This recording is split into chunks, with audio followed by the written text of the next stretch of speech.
dahilan ba't ayaw na umandar, ito, yan o.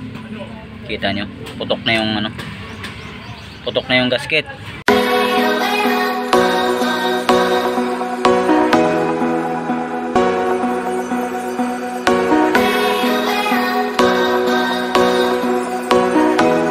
Good morning. Meron tayong bagong gagawin. Bagong dating to, no? Isuzu unit na 4HG1 na NPR.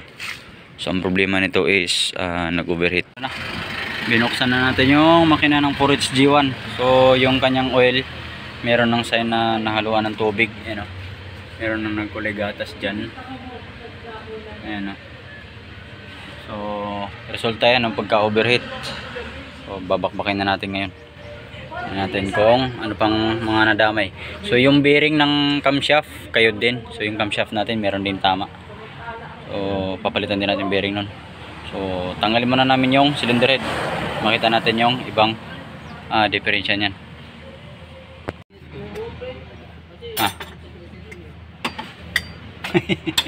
Tigas.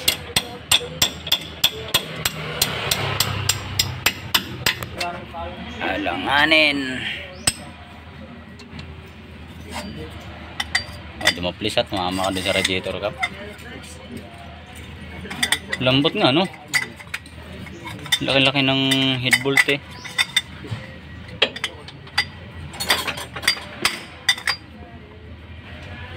Iba malambot, iba matigas. Hindi na pantay. Resulta yun sa overheat, no?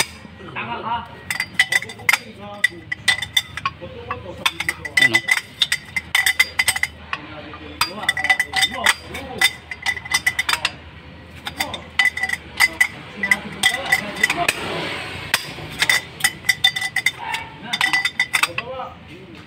Tutok na tutok yung araw sa atin. Pabaliktad ko kasi sana kanina, kaso malayo lalo. Mataas yung babangga ng puwit eh. Okay. Yan yung ano, bilisan. Hindi ka na mahirapan mag ano.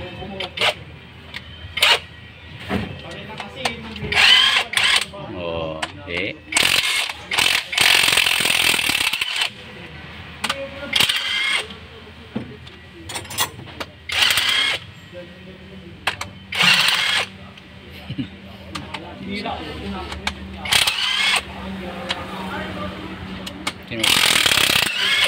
Tinubig.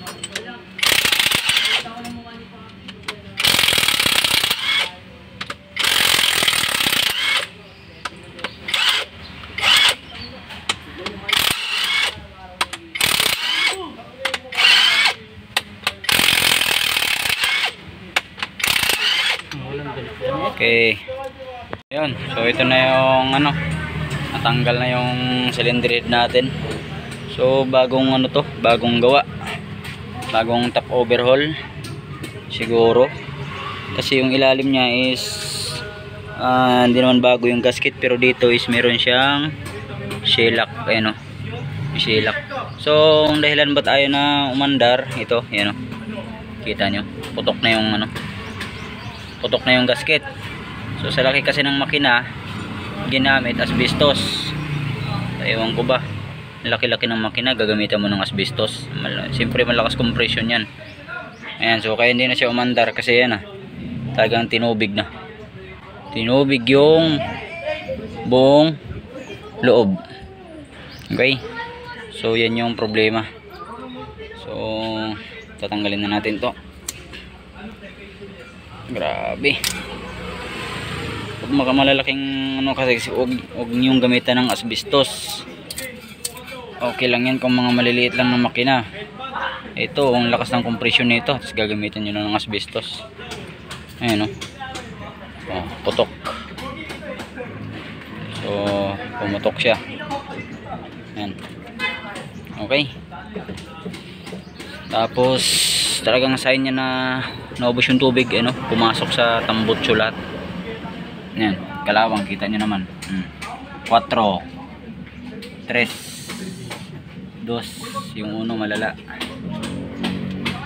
Okay, yan na, tanggal. So ikutin natin. Tingnan natin kung malala yung tama nung iba. Tingnan natin yung liner. Okay, silipin natin yung liner. Inalawang talaga siya. Update tayo dun sa Forge G1 na ginawa natin, no? So ito na yung mga parts na pinalitan natin. So ito kasama fuel line to. So tinabilan natin, baka mawala. So yung unit is hindi pa natin napandar, pero nakakabit na yung cylinder head. Naka-install na lahat yung mga piston. Okay, so yung mga pinalitan natin is number 1, yung head gasket na sira na talaga, na pumutok. Ayan, o. Ayan yun. So pinalitan natin yung head gasket, tsaka asbestos yung ginamit nila. So pag ako ang gumawa, ayaw kong gamitin ng asbestos, yung mga ganun kalaking makina, kasi napakalakas ng compression nun. Ayan, so head gasket. So pangalawang napiktuhan, piston. Ayan, o. So grabe yung kayod ng isang piston. Ito yung number 3. So ayan, nagpalit tayo ng isang piston. So meron tayo dun sa dating makina natin, isang piraso lang yung pinalitan natin, no? Kumuha lang tayo ng isa. Ayan. Tapos siyempre nagpalit na tayo ng piston ring. Ayan. Ito yung mga nasira doon sa pagka overheat, no? Piston ring palit. Tapos yung paglalapatan siyempre ng piston sa piston ring, no? Palit tayo ng isang set na liner. So ito na yung liner nya. So kinalawang kasi. So lahat yun pinalitan na, binunot na lahat, you know?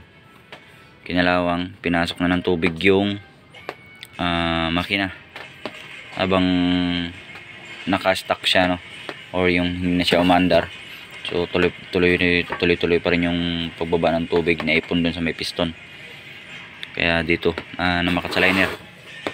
So yan ang pinalitan natin. Tapos palit din tayo ng valve seal. Yan, nagpalit tayo ng valve seal. Ginamit tayo ng mga pandikit na grind valve tayo. Yan, itong grinding compound. So marami tayong biniling grinding compound. Tapos camshaft bearing, no? So camshaft bearing ito hindi pa natin na-install kasi nga yung ibang parts hindi pa natin nakabit. Ayan, so standard din to.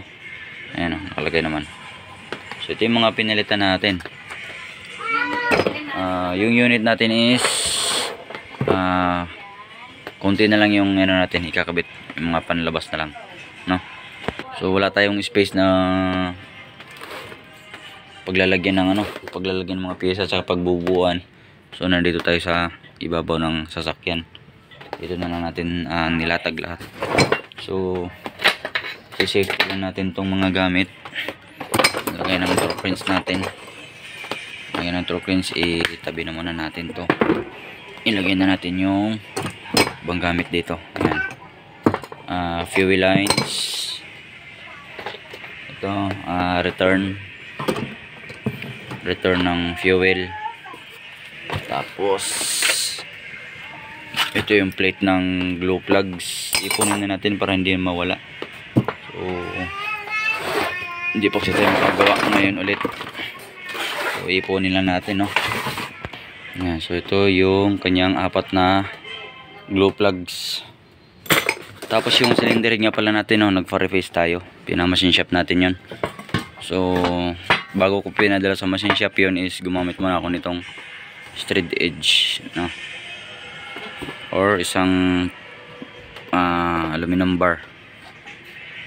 Yun ang pinasukat natin dun sa surface ng head. So may bingkong siya, kaya pinamachine shop natin yun. So ito yung cover ng fuel lines.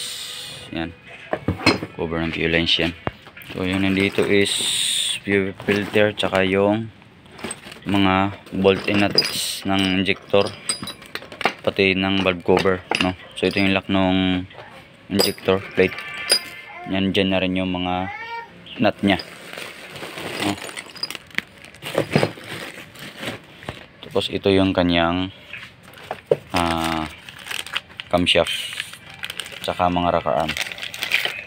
Okay, so ito yung kanyang hose. Si-safety natin to para hindi siya mabasa. Thermostat housing, safety muna natin doon. So ito yung kanyang EGR na tube.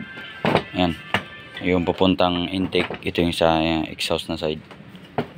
Okay, so, yan natin nilagay yan. Yung kanyang mga rocker arm.